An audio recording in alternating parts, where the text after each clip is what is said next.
Hi everyone, tolissanylon here.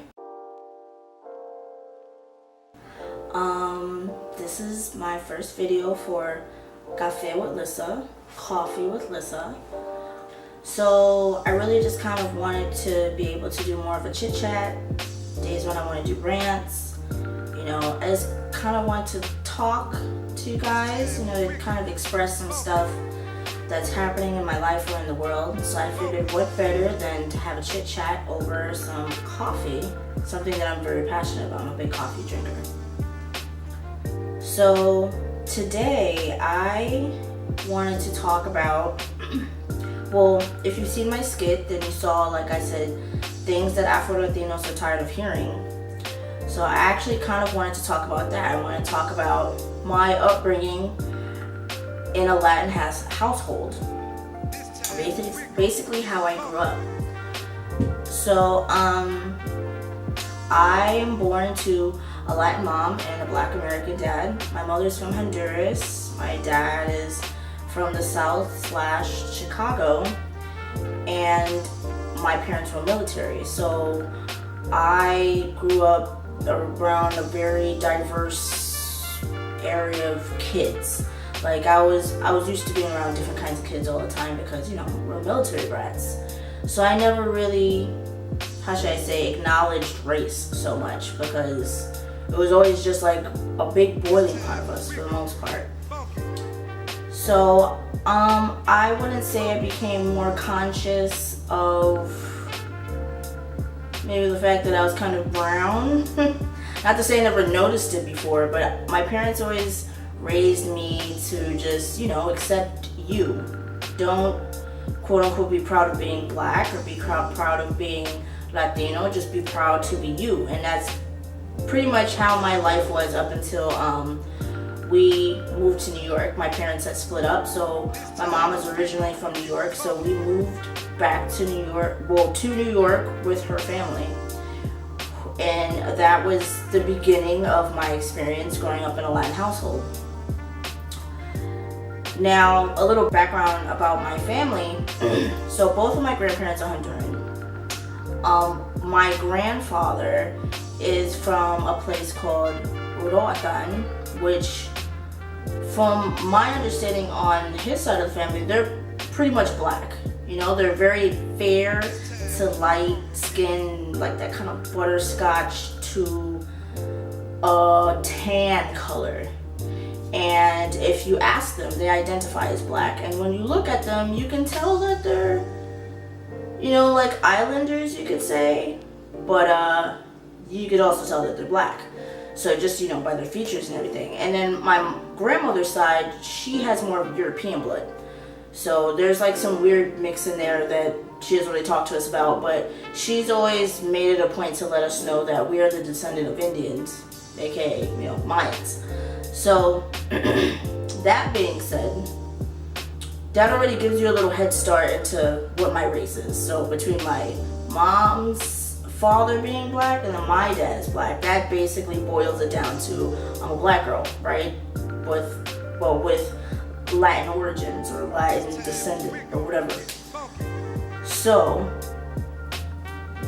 I knew something was kind of off growing up. I remember as a kid I drew like this picture. I had the Honduran flag and I had the American flag, and it was kind of my way of expressing like, oh, I'm a mixed kid, because I was always under the impression that I was a mixed race. And I remember my abuelita telling me, what is that? And I was like, oh, this is, a picture of me celebrating my Honduran Americanness, I guess. And she was like, what's the American flag for? And I was like, my dad. And she's like, oh, no, that doesn't count.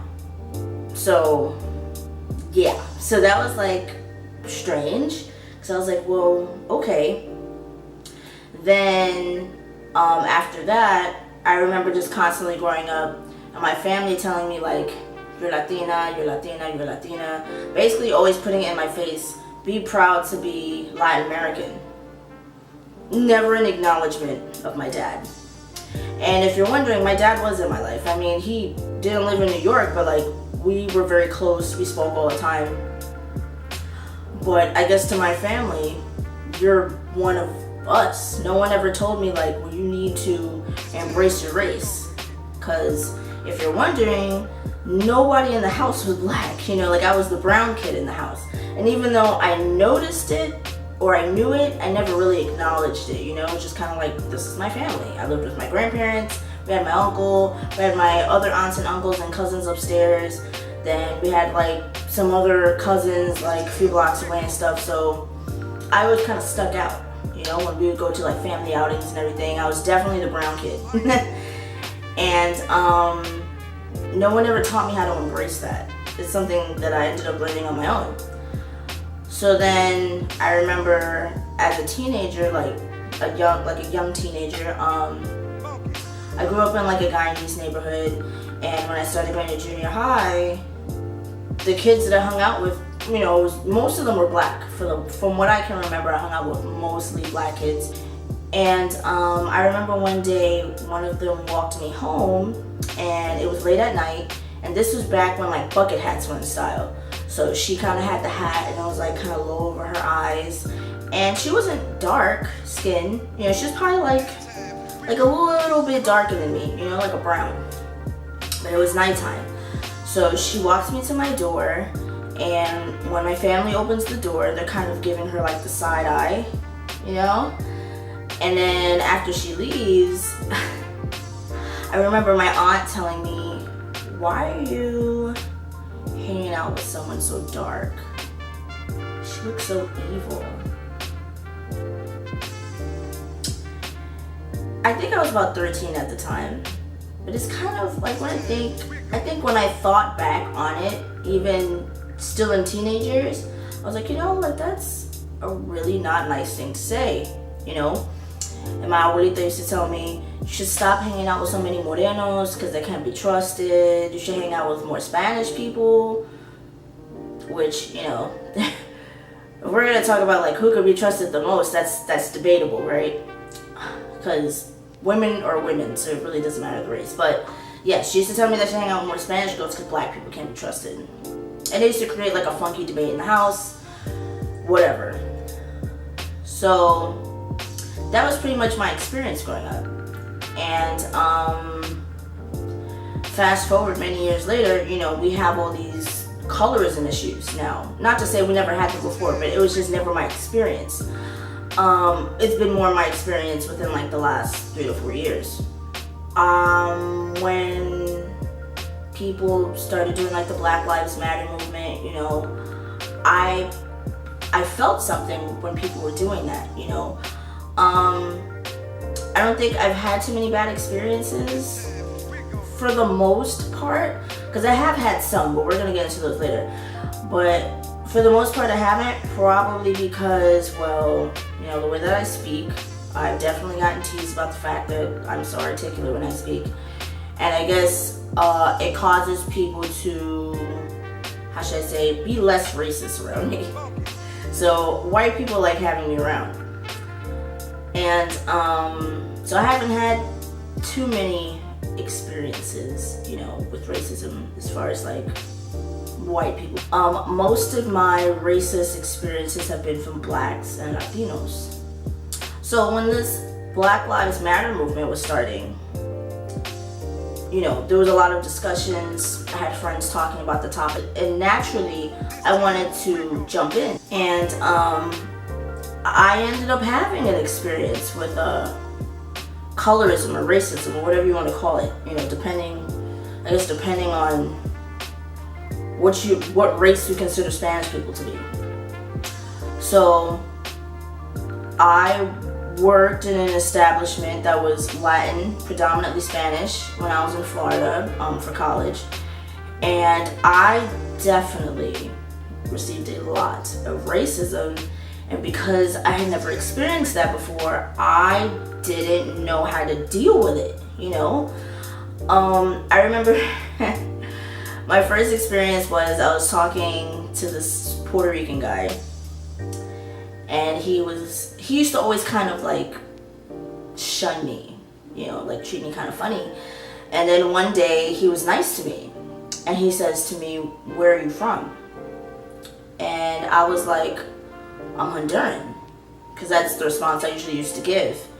And he's like, oh, that's why you're so beautiful. And I'm thinking, wait. So you didn't think I was beautiful when you just saw I was a black girl. But now that you know I'm a Latin girl, oh, so exotic, so beautiful, right? So there was that. And that was the beginning of many other experiences to come while I was living in Florida. Orlando specifically. Yeah, like it's predominantly Puerto Rican. Puerto Ricans used to throw me so much shade. Like, I just used to get nasty comments. And then a lot of the black men were even worse. You know, like, just self-hate is real. I don't really want to get into that story for another time, but this is when I really started to experience racism and colorism. So, and it made it difficult because a lot of this happened at my place of work. So I would kind of, you talk to the person that you know you'd be able to relate to, which would be my dad. My dad's black. So I'm like, talk to the black guy, you know what I'm saying? And my dad's very like, how should I say, he doesn't take a lot of things seriously if it doesn't affect him. So I would tell him about the colorism and the racism that I was dealing with, and I wasn't sure how to deal with it. And rather than trying to teach me how to deal with these type of situations, he kind of would, I want to say like doubt what I was saying, like, really? People really treat you like that? What do you mean they treat you different? And I'd get a little irritated. Because I'm thinking, Dad, you are the blackest man that I know. And I'm telling you about my experiences as a black woman.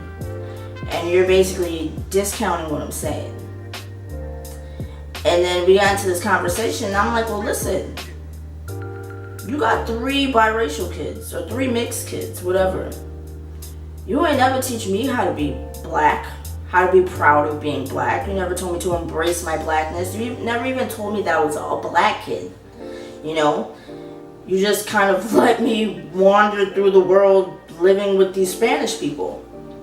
And I don't try to make him feel guilty, but I do feel like it was his responsibility to let me know, like, you know, Melissa, you're mixed, but you are black. You may receive discrimination from people because of that. Not so much because you're mixed, but more so because you're black. And this is how you deal with those things. And you need to be proud to be black, rather than constantly saying you need to be proud to be Melissa. Because I think it's great to encourage your kids to be proud of who they are, but it's kind of a cop-out if you don't want to mention to them that this is your race and you need to embrace it. So, that didn't go well, right? Like, that was kind of like, okay, this conversation is pointless. Then I remember telling my cousin, on my mom's side, they're all Spanish, like the type of Spanish that you think of when you think of Spanish people, you know, very, very fair skin, silky hair, whether it be curly or straight or wavy or whatever. And I remember telling my cousin about my experiences with racism and colorism, and she kind of was like, well, yeah, like my Indian friend goes through the same thing. And there's nothing wrong with that, you know? But I kind of felt like, why can't this be about me dealing with racism being black? So then I think I told her another time. Then she's made this comment like, well, you know, us Mayans deal with discrimination. And I'm thinking, bro, when you say Mayan, you're totally speaking for yourself. Because when people look at me, they're not like, oh, this Mayan girl, oh God, get her out of here. They're like, get this black girl out of here. You know, like, why is this black girl here? So, I don't know if I don't want to say that it was intentional, but that's how my family kind of was, right? Like, we're just going to always kind of make you feel like it's not about you. So, when I started going through these black issues, I didn't have anybody to talk to about it. Now my mom is very hot, like a high yellow. She has been mistaken for being black before, right? Which wouldn't be entirely untrue. And but you know, she looks like a little Latin lady. Like, you can tell that she's a little Spanish woman. So when I told my mom about these experiences that I was having, I respect the answer that she gave me. See, she essentially said, you know, I can't relate to what it's like to experience racism for being black because I'm not black. But I can relate to being discriminated against because of the way that I look, or because of my race, or because of my color. And, you know, and she told me how she kind of dealt with those issues. And she did give me, like, some loving, motherly advice. And I appreciate that, like, because I could see that helplessness on her face, you know, like, gosh, like, she doesn't want to say the wrong thing, you know. And I felt really bad. And I love my mom to death for that, because I like that she was like straight up, like, well, listen, I'm sorry that you're going through those issues. I cannot identify with what you're going through because I am not black, but I acknowledge the problem that you're having, and this is how you deal with those type of issues. And I thought that was great.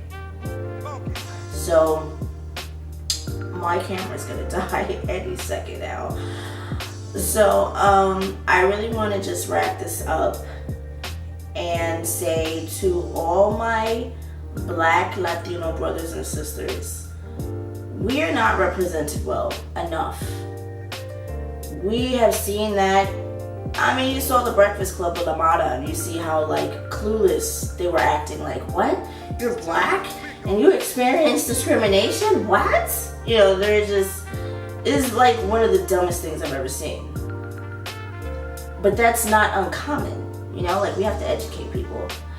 And I want to use this platform to be able to do that.